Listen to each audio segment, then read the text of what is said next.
Hello everyone, good evening.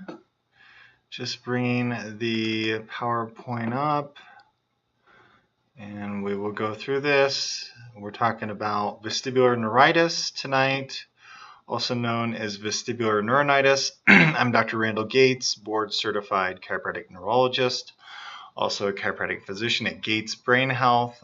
What I do is called functional neurology, which is rehabbing brain injuries and helping patients who have dizziness conditions as well as vertigo. And so dizziness and vertigo is one of the main domains that I work with, and I really enjoy working with it. And so tonight we're going to talk about vestibular neuritis, particularly applications for those of you who have chronic dizziness after vestibular neuritis. That's a large base of people that reach out to me who have this condition. It's not as much that they need help in the acute phase, but the chronic phase where they're just not recovering. And unfortunately, as I'll go through, about 30 to 50% of those who have vestibular neuritis develop chronic dizziness. I've seen the chronic dizziness be disabling, and so it's no fun. And hopefully I can give you some better explanation as to why that's happening and some understanding of your condition, and just go through the nuances of vestibular neuritis and what doctors are thinking and differential diagnoses and things of that nature. So, what is vestibular neuritis? Now, vestibular neuritis or vestibular neuritis is a condition where there's inflammation of the vestibular nerve. What we've realized is that there tends to be inflammation of one division of the vestibular nerve. As you can see in this diagram, we have the superior and the inferior vestibular nerve. This characterization is important because when doctors do testing for vestibular neuritis, there are going to be certain signs when there's damage of the superior vestibular nerve versus the inferior vestibular nerve, versus there can be damage of both the superior and inferior vestibular nerve. And I'll talk about how doctors characterize that. Also, one of the important features of vestibular neuritis, what are the features? The features are sudden onset vertigo. It's not uncommon, though, for individuals to have a prodromal dizziness or vertigo that is short-lasting for a day to 3 days before the acute vertigo hits. So you may feel dizzy one day, and then the next day, wham, the sudden onset horrible vertigo comes on, which is lots of times associated with nausea and vomiting. The vertigo does not go away. Oftentimes, these individuals go to the hospital because the symptoms are so severe. Frequently, there's difficulty with ambulation where someone has trouble walking. They may be able to stand with their feet far apart. But one of the main features are that there are no hearing changes. If somebody has vertigo and hearing loss, or vertigo and ear ringing, we need to think of a different condition. When that happens, we may think of Meniere's disease, or we may think of labyrinthitis. Labyrinthitis refers to inflammation of the vestibular system, as I'm outlining here with the cursor, and the cochlea. So individuals who have a viral infection, then all of a sudden they have vertigo and they have tinnitus, which is ringing in the ear, and they may have hearing changes. We think of those patients as having labyrinthitis, whereas if someone has a viral illness or not, which can happen with vestibular neuritis, and they only have vertigo, which is really severe vertigo that does not go away after a few hours, now you're thinking about vestibular neuritis. If somebody has severe vertigo for a minute or so, or several seconds, 30 seconds when they lay down, now we're thinking benign paroxysmal positional vertigo, which is where calcium carbonate crystals dislodge from this part of the inner ear and go to one of the horizontal canal or the posterior canal more commonly. And that's usually not associated with vomiting. So all these historical features are really important for doctors in the differential diagnosis and workup of vestibular neuritis. Now, it's just important to see the superior division. I love this diagram. This is one of the best diagrams I've ever seen, having looked at a lot of vestibular textbooks and journal articles. This diagram shows that the superior vestibular nerve innervates the horizontal semicircular canal. So that's for rotations like this. It actually is 30 degrees up, but the horizontal semicircular canal. The posterior semicircular canal is actually innervated by the inferior vestibular nerve. So sorry, I kind of confused that. Let's go. Superior vestibular nerve innervates the horizontal canal, the anterior canal, and the utricle, which is a part of the otolith organs. The inferior vestibular nerve innervates the posterior semicircular canal and the saccule. So one of the tests that doctors do is called head impulse testing, where we move someone's head really quickly. I talked about this in the Facebook Live I did. But if this is your head, doctors are going to move your head really quickly. The reason we do this is because the vestibulo-ocular reflex in slow motion, if I turn my head to the right, my eyes are automatically going to drift to the left because that is what the vestibular system does. It tries to stabilize our eyes when our head moves. And it's a reflexive action. It's within a few milliseconds, like literally it can be as short as 5 milliseconds. When we turn the head, 5 to 7, some people say 12. Anyways, a very short period of time, 5 to 12 milliseconds when we turn the head. If you were to voluntarily move your eyes, if I was over here moving my eyes over this direction, there's a latency of about 200 milliseconds, maybe a little shorter, but around that amount of time for me to move my eyes to the left-hand side. That is a frontal lobe generated eye movement command, and it's a lot slower. So by doing head impulse testing, we can actually test the integrity of the semicircular canals. And if a doctor were to move the head like this and then you see a catch-up eye movement, that's called a catch-up saccade. This head impulse test is also referred to as the Halmagyi head impulse test because Dr. Halmagyi is a formidable vestibular researcher, and basically this test is coined after his name. So we can test the horizontal canal by moving the head like this. We can test the right anterior canal by doing this with the head really quickly. And we can test the right posterior canal by doing this with the head really quickly. So we can take the head in these different motions, and then using videoed goggles, we can quantify the response in doing this test, which I'll show you below. So this is one of the best articles I've ever read. It's called "When the Room is Spinning: Experience of Vestibular Neuritis by a Neurootologist." So this gentleman is from Korea. He is an ear, nose, and throat doctor as well as a neurologist. He specializes in dizziness and vertigo conditions, and he developed vestibular neuritis. So he goes through his account of what he was experiencing and really what patients are probably trying to say, and his objective findings as well. And going through this, this is his head impulse testing, which I think is important. So all you need to do is look at these numbers: 0.42, 0.52, 0.88. In essence, we want these numbers, this is referred to as the gain of the head impulse test. We want these numbers to be close to 1. And so in the initial phase of his illness, he had a gain of 0.42 for the horizontal canal on the right, 0.52 for the anterior canal, and 0.88 for the posterior canal. So you can see the posterior canal is much higher than the horizontal canal and the anterior canal. So from that, what can we glean? So the posterior canal is relatively normal, inferior vestibular nerve. Anterior canal and horizontal canal, not so normal, superior vestibular nerve. So if we had to say, just based on what he demonstrated there, he probably had vestibular neuritis involving the superior division of his vestibular nerve, which is the most commonly affected division of vestibular neuritis patients. And you can see as he recovered, 0.44, 0.88 now of the anterior canal, 0.88 of the posterior canal. And then as he recovered much more, I think this was after 2 months, now his horizontal canal was at 0.91, 0.98 of the anterior canal, 0.92 of the posterior canal. So he made almost a full recovery involving all 3 canals. Some of you do not, but we'll discuss that.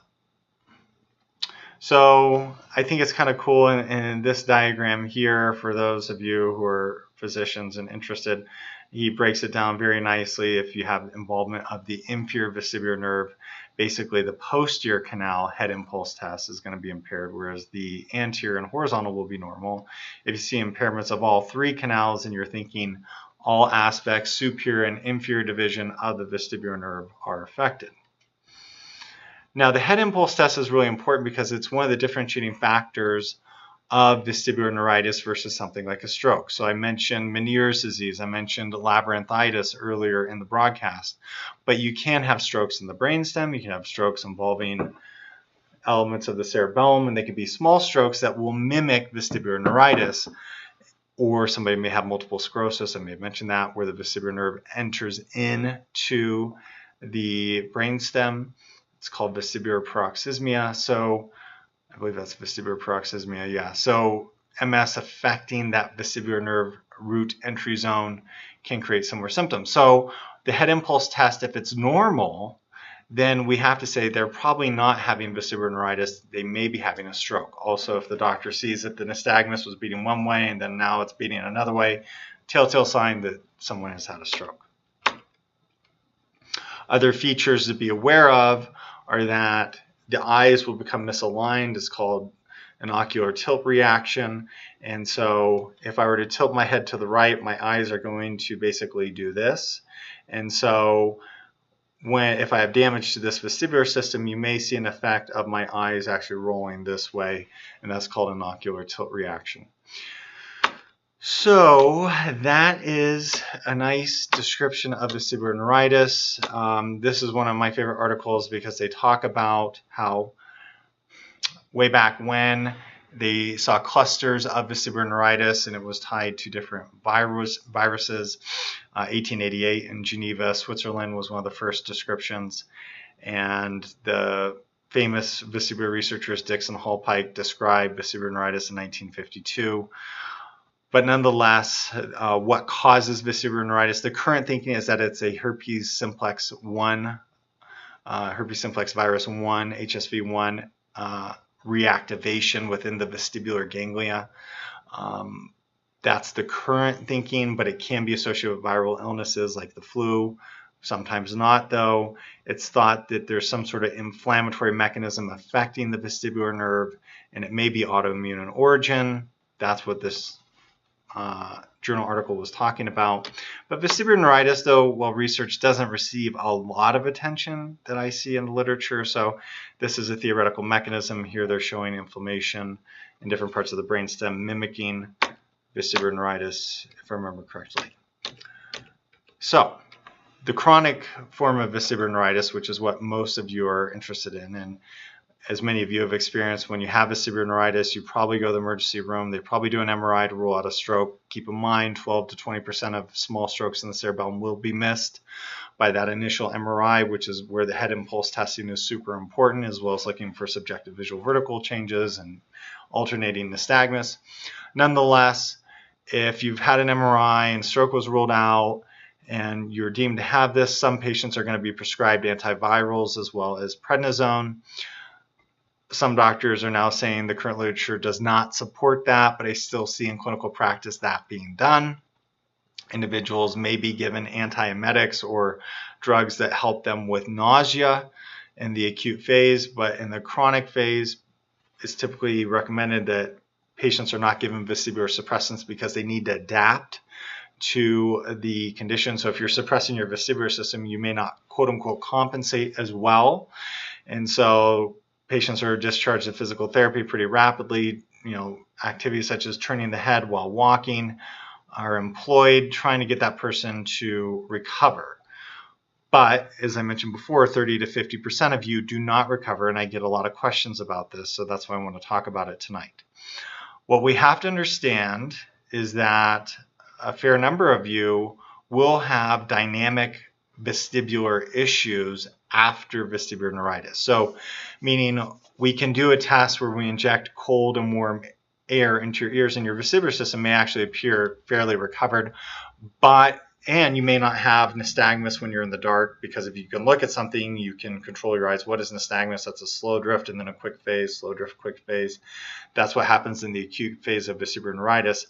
But in the chronic phase, many of you may just have steady eyes looking into the dark, which is what we want to see. But if we shake your head really quickly, called head shake nystagmus, and then look at what happens after you're done shaking your head, we may actually see that nystagmus pattern come back out, or we may see dynamic visual acuity acuity not be what we want it to be, or the head impulse testing may not be fully recovered. So those are features, but researchers have really looked at that with those of you who have chronic dizziness after vestibular neuritis, and they actually haven't been able to say, okay, this group who feels totally fine, they don't have any problems with dynamic vestibular testing, and those of you who have chronic dizziness do have problems with dynamic vestibular testing. They haven't seen that relationship. They see that, you know, people who feel fully recovered still have dynamic vestibular problems, and those of you who are not recovered can have dynamic vestibular problems. So it doesn't seem that's the only issue, so to speak. It may be one of the issues, but it's not the entire issue. It seems that those of you who have chronic dizziness have visual processing issues. The vestibular system sends a lot of signals to a lot of different places, and we get signals in the superior temporal lobes, the parietal cortex, the visual cortex, and in essence what this study found was that, let me scroll down, they did something kind of interesting where they did a caloric test. That's injecting warm and cold air into the inner ear, and when you do that, I'll scroll back up to a vestibular diagram. Sorry, I'm all over the place here, but just so you can see, when we inject that warm and cold air, it creates a convection current within the horizontal canal. And so you can actually create a vestibular response by injecting warm and cold air into the ears.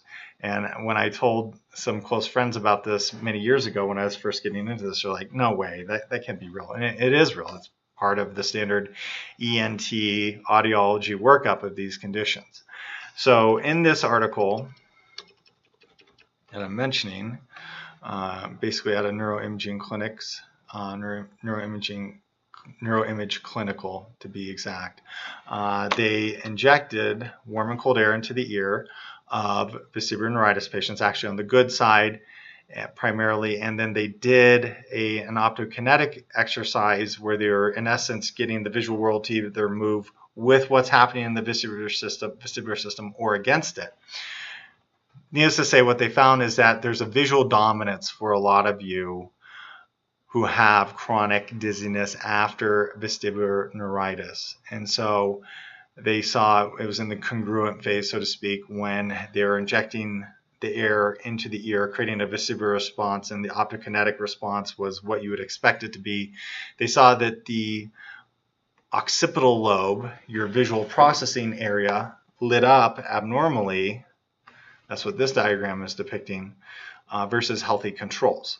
So what is the net sum of what I'm trying to say is basically those of you who have chronic dizziness become very visually dependent. Dizziness is a symphony of visual information, inner ear information, and information from your neck and feet. The neck and feet are kind of lumped together called somatosensory input. Visual information is visual information, and the vestibular system is a vestibular system. So what happens is that those of you who develop this dizziness, your visual system becomes really dominant. So you're heavily reliant on your visual information to know where you're at. And that can be confusing because sometimes visual information is deceiving. We've all had the circumstance where you're in a bus or a car and it's right next to you, and then all of a sudden that car moves and it makes you feel like you're moving. Well, that's very similar to what's happening. So what do you do about it? In essence, in my experience, you have to do a lot of retraining to make that person not as visually dependent, using somatosensory cues from the neck or the feet, trying to get that individual to know where their body is at in space, not relying on visual information. That's the functional neurology application of this. As I mentioned in comments to many of you, I've also seen autoimmunity affect the chronic vestibular neuritis patient. That's just what I've seen in the subset of patients I've worked with. Can't say that's the case for all of you, but it's never a bad idea to make sure your immune system is not attacking your cerebellum, creating inflammation, because your cerebellum is one of the main central processing units, so to speak, in your brain that helps to figure out where you are relative to your surroundings and taking in visual, vestibular, and somatosensory cues to create the ensemble of knowing where one is located in space. So that's important. So basically, if you have chronic dizziness, you want to start thinking higher cortical areas. You want to think that vestibular information goes to a deep part of the brain called the parietal insular vestibular cortex. You want to think that research has shown that the gray matter has changed in the cerebellum and parietal insular areas and occipital areas in vestibular neuritis patients who have chronic dizziness. So it's like your brain is adapting, but your brain is adapting abnormally. And if your computer has a virus on it, you want to reboot the computer, you want to run new software, you want to have antiviral software applied. Well, the same thing if your brain is misinterpreting signals, we kind of want to reboot it. And that's the point of very specific targeted vestibular rehabilitation for these issues. So that's what I would say. My recommendation is be tested for autoimmunity to your cerebellum. I mentioned it in other broadcasts. What I do, I'm not telling you to do this, but what I do is I do gliadin antibody profiles because gliadin antibodies attack the cerebellar Purkinje cells. I check thyroid antibodies because those attack the cerebellum where they can.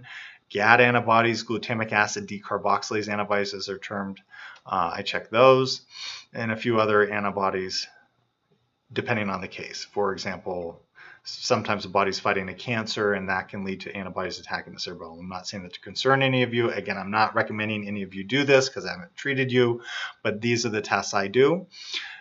And then also doing the very specific vestibular rehab to try and recalibrate, so to speak, what the brain is perceiving as normal versus abnormal vestibular inputs. So that is the story, and if any of you have questions, let me know. And I appreciate all the feedback that I've gotten on these videos. Again, Dr. Randall Gates, board certified chiropractic neurologist, chiropractic physician at Gates Brain Health. What we do is called functional neurology.